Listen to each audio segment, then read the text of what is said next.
నానా నానా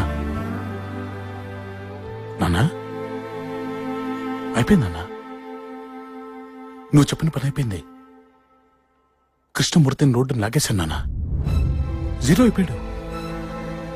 ఆ చెప్తామని వచ్చాను. కానీ నువ్వే నాన్న ఇలా ఉన్నావు. చంపేస్తాను అడుగు.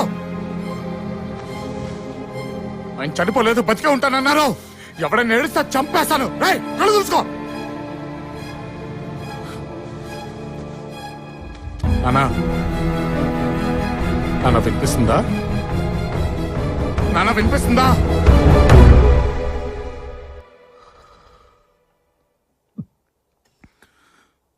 ఊపిరికి ఊపిరి అల్లుకొని బతుకుంటానన్నావు కదా నాన్న.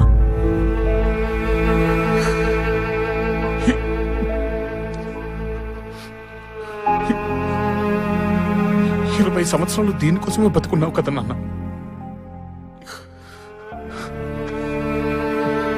కరెక్ట్ కాదు నాన్న. నువ్వు చేసేది కరెక్ట్ కాదు.